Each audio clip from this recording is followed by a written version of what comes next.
You're listening to the Thrive Podcast, where every week we dive into a practical, tactical tip to bring you from a life of simply surviving to thriving. It's personal development for the everyday girl who is done with coasting through her days, done with feeling like she's missing out on the deeper meaning of her own life, and done with mediocrity once and for all. Because it's not enough to simply survive. You deserve to thrive. Welcome back to Thrive. If you've ever experienced tragedy, it can be hard enough getting through it, let alone seeing past it to hope on the other side. And if you've experienced more hardship after that, it can feel like you need a personal guide to get through the darkness to see light again. Today on Thrive, Tasha Wilson may be that guide. She experienced so much grief, shame, and fear after being hit with unexpected tragedy as a teenager. But she was able to get from a place of pain to a posture of promise, and now helps other women do the same. Today's episode does come with a trigger warning for sexual assault, so if you're feeling more sensitive to the topic today, please feel free to choose a different episode of Thrive. Stay tuned through this conversation, drop it 5 stars if you like what you're listening to, and now welcome Tasha. Hello, I'm so happy to be here and so excited to get the conversation started. For sure. I'm so happy and honored to have you on Thrive today. Your story is really an incredible one of pain fueling purpose. And I feel like that is something like that's always on my heart anytime I'm going through something painful or seeing a girlfriend go through something. And it's such a hard place to get to like really come to terms with, okay, this is going to fuel me forward in some way and be used for something good at the end of what can feel so completely, totally horrible or tragic or just so painful. So really excited to have you here to share everything you've been through, because I think you're just such a testament to what's possible for people, which can be so hope-giving for people who might feel anything but hopeful. So the floor is yours to share your story. Thank you so much.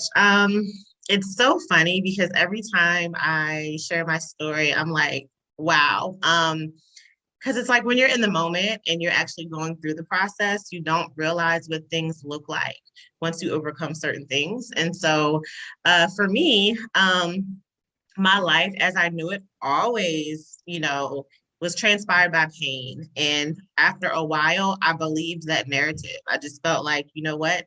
I don't deserve happiness. I don't deserve joy, because at this point, it seems like everything that I connect myself to ends up hurting me or ends up being very painful. And so starting off, I was 16. My dad passed away from a tragic work incident. And it was something that we could not fathom. It was an explosion. Like, that's not a story you commonly hear. And it was one of those situations where I learned the power of boundaries because, growing up in a small community, a lot of people were now in our faces. They're trying to figure out how my mom, my older brother, and I were going to navigate life. It was just kind of like they felt that they were entitled to know what would happen because the tragedy was so public. Like, going past the work environment, like the bus driver had to take a detour for me just so I couldn't see it.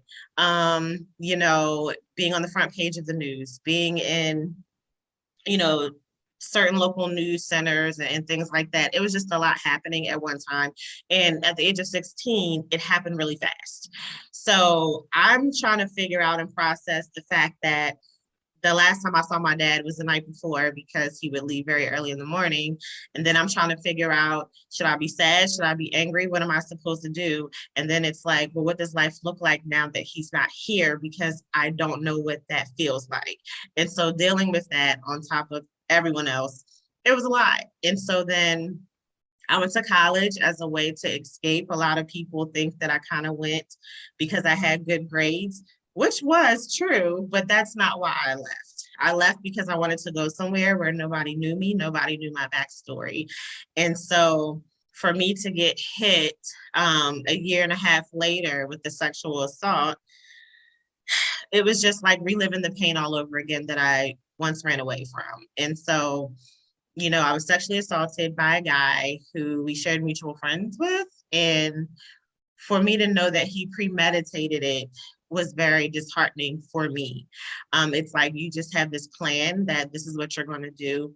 If I react this way, you already knew what you were going to do in spite of that. And so that was hard for me to deal with. And honestly, I want to say that's where I had my first hit of depression. I just didn't like myself anymore. I didn't like what I saw. I felt like it was my fault.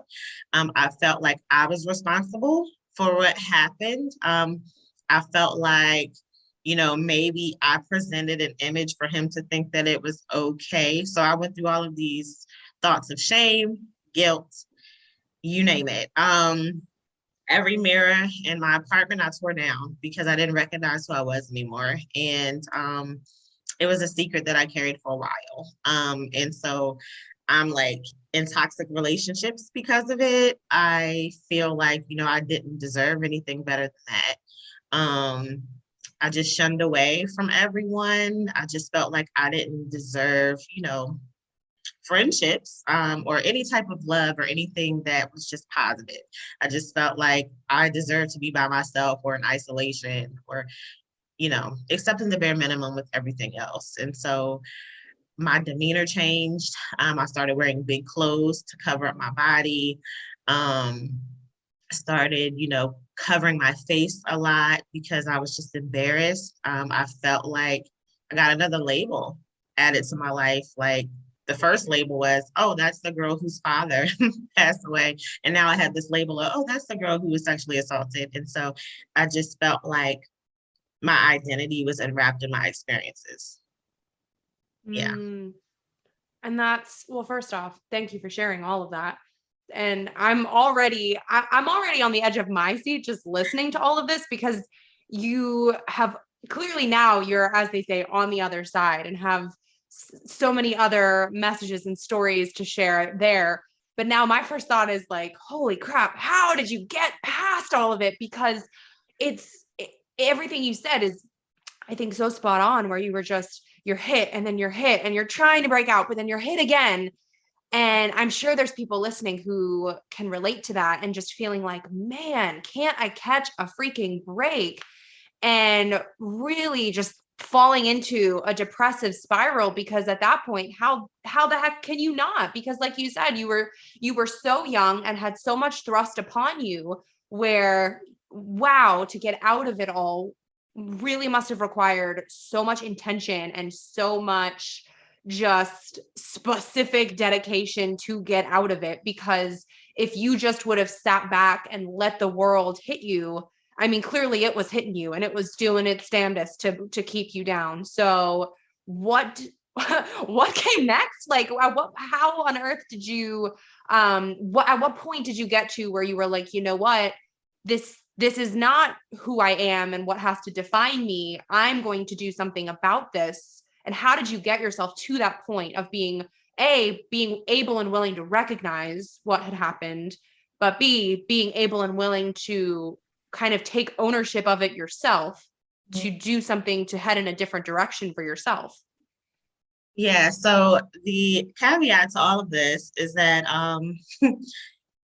even years later, right after the assault and everything like that, I was going through the motions. And so, you know how it is when people just kind of look at you from the outside and they think you have it all together and they're like, yeah, nothing has happened to her, or, you know, she wouldn't understand anything that I'm dealing with. And I was pretending, I would have all these other accomplishments and things. Like, I mean, this is at the point where I'm excelling through school. I'm getting these degrees. I'm walking around with a smile on my face. I'm showing up for everyone else, but I'm not showing up for me, and it wasn't until I got out of a bad relationship, like a really bad relationship. It was the final straw for me. It was the final straw. And so I made the conscious decision to truly be intentional at the age of 30. You know how everyone's like, oh, 30 is the new 20. So I'm walking around, I am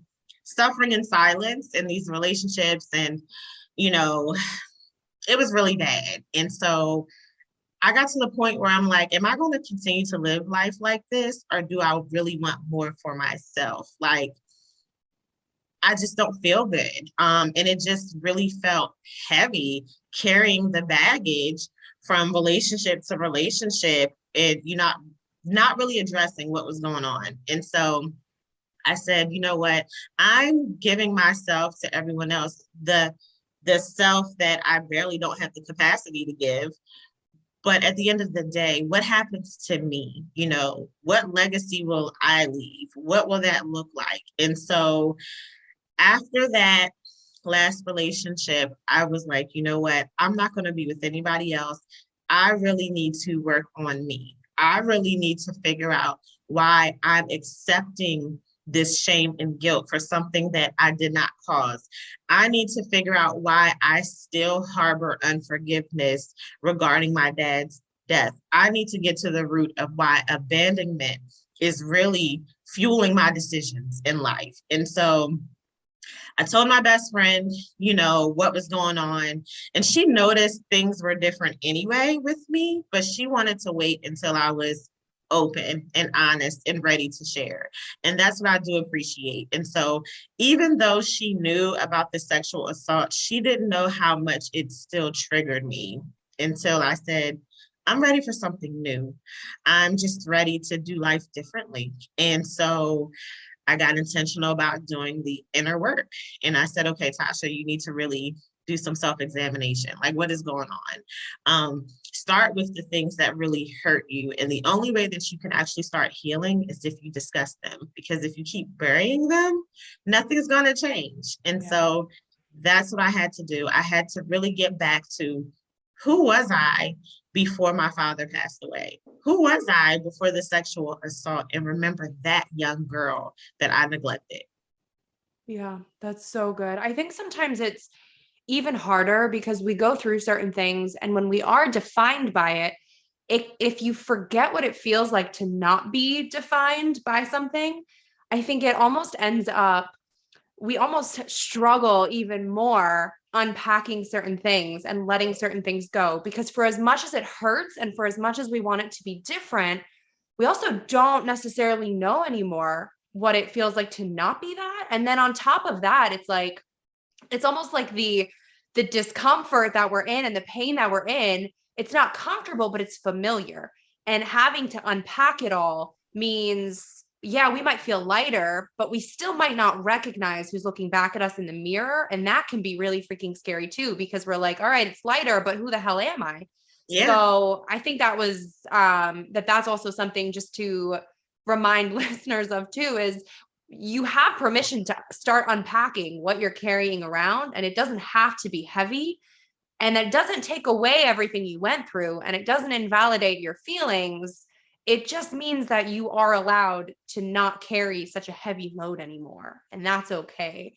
So kudos to you, especially at such a young age, because I feel like there's people that go through, unfortunately, most of their lives without being willing to start unpacking things that they've been through. And I mean, quite frankly, just trauma.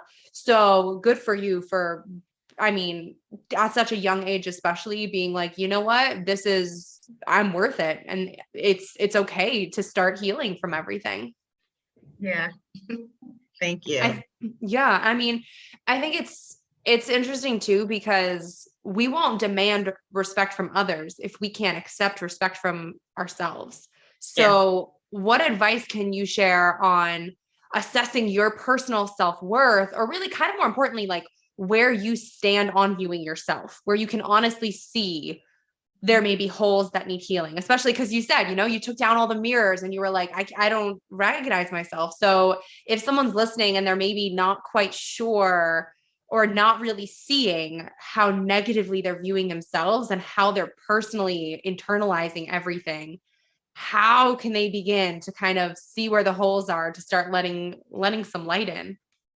Yeah. So for me, the holes that I recognized, it's when I started to conform. Like I felt like I had to fit the mold of someone else or the spaces that I was operating in, or I felt like I had to change who I was for acceptance. And so when you begin to look for external validation, that's when you know you have some holes. That's when you know, okay, why do I feel like I need to minimize my worth and my value or even alter who I am for acceptance? And so for me, I was like, why am I being such a people pleaser? Right. And I'm like, why am I overextending myself to feel validated? And when you start realizing that you're doing things outside of what you typically would do, that's when you're like, okay, something is really going on. And I need to, take a step back and really do this self-examination, like what is going on. And so for me, even being intentional with sitting there in stillness is what I like to call it. Because, the world will make you feel like you have to always be busy. You always have to be on the go. But having those quiet moments are very important because I feel like when you are sitting still, that's where you hear the most. And you're looking at things or you're thinking about things that you tried to put on a shelf. And you're like, okay, what's really going on? And so for me, it was a reminder of the things that I actually did enjoy about myself, like the things that I once done. Like, so for me, like a lot of people know me as messenger of hope. And that was something I've always been as a young girl, but I never really understood the value of it until I became an adult or until I overcame some things. And what that just really means is that I give people an opportunity to understand that they're greater beyond their circumstances. I empower people to say, hey, this may have happened to you, but it's not who you are. I'm the one who's bringing the optimism that's like, you know what? Okay, yeah, this sucks. Yeah, we can talk about how you feel about this in the moment, but what are we going to do next after that? And so knowing that I was always that glue, and then I kind of like let it go because of what I was dealing with. And then now I'm like, okay, this is why I made that courageous choice in unpacking what was going on because it was in me all along, but I just lost sight of it. And so it's very important to understand that the very things that you critique yourself about are really things that are powerful about who you are, your voice, and what you offer to the world. And I think it's so important that we need to flex the muscle of encouraging ourselves because it's so easy to tear ourselves down, especially in a society that encourages us to do that. And so I just say, step out there, step outside of your comfort zone, step outside of yourself and say, you know what, this is who I really am and be okay with that. You're not supposed to look like anyone else. You're not supposed to sound like anyone else. That's what makes you unique. And so for me, it was the things that I used to run from are the things that I actually embrace now. Oh, so, so, so good. What would you go back and tell your younger self, younger Tasha before anything happened? Like, would you want to give her the heads up and like tell her what's coming? Or is there anything that you would go back and be like, hey, FYI, brace yourself? Oh my gosh. So if I were to give myself an FYI, it would definitely be like, Tasha, you may encounter some challenges that will make you feel uncomfortable, but always remember who you are. Yeah. At the end of the day, who you are, stand firm in that and believe in that. Because honestly, if I were to give myself a heads up of exactly what was going on, I probably would not have found the value of my voice because it really taught me to be the leader that I've always been. It really taught me to be that lighthouse for other people because when I was younger, I was very quiet. I was very reserved. I didn't really say much. Like, even if I felt something or I didn't like what was going on, I wouldn't speak up. But because of these experiences, it has really taught me that it's okay to be courageous. It's okay to be that person that demands the respect that's necessary. Yeah, that's so good.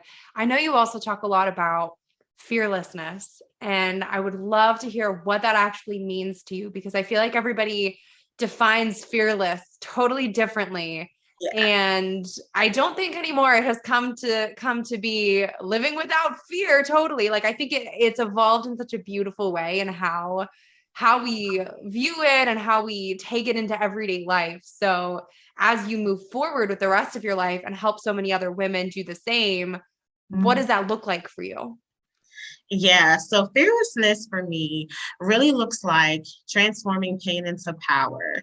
And what that means is that not diminishing my worth, not minimizing my voice, but ultimately being authentically me, regardless of what's going on. And so when you are operating in fearlessness, you're operating in a space to say, this is who I am, take me as I am, because I love who I am. And it's also making sure that you're disconnecting yourself from those who don't appreciate or support who you are. And so it's just reinforcing and reestablishing those healthy boundaries, those healthy relationships, and doing things that you've always desired to do on your timeline and on your agenda. Yeah, I love that. When in think you mentioned boundaries earlier too, and how labels impacted you for so long.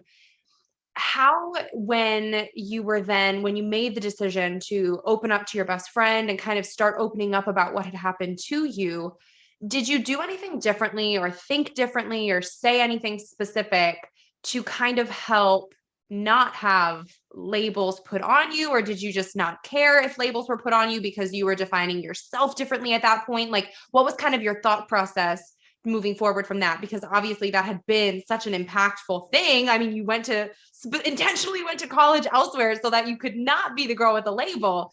So Yeah. then how did you think of that differently than moving forward with it? Yeah. So moving forward, I think for me, because I had been so conditioned or accustomed to labels that others have placed on me, I didn't even care anymore. I was just like, Yeah. you know what? This is my story. And the only way that people will be able to hear it is if I share it. And, I just got tired of other people feeling like they could express how I feel or discuss what happened to me. And I'm like, no, I'm the best person that can tell you. And so at that point, I got tired of other people living in my head rent free.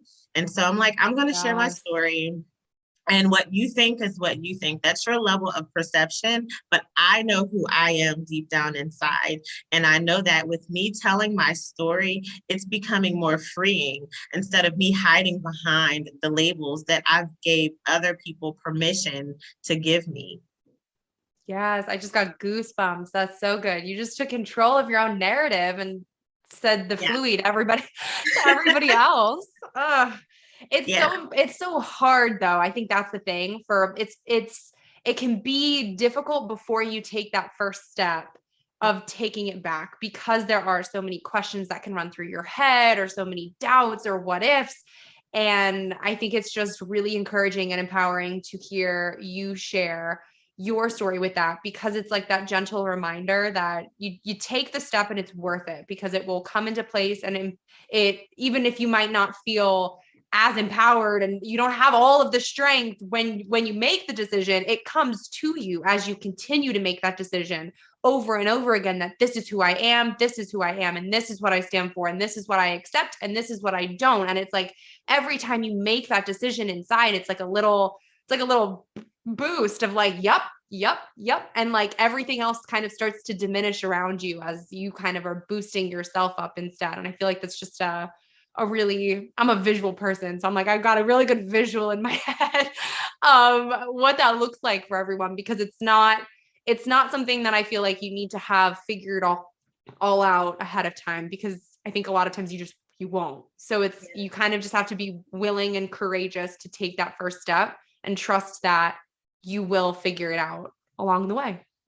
Yeah, absolutely. It's one of those things that I always ask myself, because even now, when I'm sharing my story or, being vulnerable and opening up myself more to people, I'm like asking myself two questions. Is it worth the risk? And what's the worst that could happen? Yeah. Yeah, I mean, honestly, those are two great questions to ask in so many situations in life. So, yes. I just couldn't agree more. I mean, like, underline, mentally highlight, do whatever you got to do, because it's just not worth living in fear when the opposite can be so much more rewarding and fulfilling, not to mention helpful for everyone around you too. So I love that. Well, thank you so much, Tasha, for sharing your story and so much encouragement with everyone. I want to get things wrapped up by asking you something I ask every guest on Thrive, which is, what does thrive mean to you, and how do you strive to thrive in your everyday life? Oh, I love it. For me, thriving is no longer operating in survival mode, Mm. understanding that I am a warrior, and also recognizing that I can gracefully flourish in whatever Oh, capacity I'm in. I love that. Gracefully flourish. Oof, that is awesome. Tell everybody where they can find you online to connect with you more. And also tell us about your book, because I know you have a book that came out too, which is incredible. Yeah, so my website is always a go-to, www.lifewithtashaw.com. And then I'm also on Instagram. I use that way more than Facebook. You can follow me there, Life with Tasha W _. You'll also get, a lot of things that I am a part of, upcoming events, things like that, new products, but then most importantly, a sneak preview of my personal life. I think sometimes when you wear many hats, people forget that you're human too. So it's just a way for me to connect with people on a personal level. Um, yeah, so my book, I had published my fourth book. I can't believe it. I'm like, did I really just do this? So it's called Shatterproof Refocusing the Lens. And honestly, it really talks about reshaping the narrative of status when it comes to relationships. And so I talk about how we can be empowered in wherever status you're in, whether you're single, engaged, married, whatever. And so for me, it really talks about making the choice to be single and not allowing something to happen to impact my relationship status. But most importantly, it talks about introspection and really understanding who you are, what you want, what you anticipate after you partner with someone with a purpose. And so I think sometimes people just kind of, grow up, oh, this is the narrative. You're single. Okay, you be with someone and then you get married. But no one really talks about the process in between. And so I really unpack a lot of layers in that book to really encourage you the importance of marriage and what that actually looks like and what you can do for the introspection piece to prepare yourself for that. You are honestly one of the most introspective people, which I think is just so admirable, because I wish more people, like, looking around in the world, had the ability to look inside themselves the way that you encourage people to, because it just does so much good. So everyone go check out Tasha's book. We'll include it in the show notes below. And thank you so much again for hanging out with us on Thrive. Thank you so much. This is great. Wait, before you go, make sure you're subscribed to never miss an episode of Thrive. Drop 5 stars on your way out if you like what you just listened to, and come join the party on Instagram at thrive.podcast to stay inspired and thriving all week long. Thanks for tuning in. It's your time to thrive.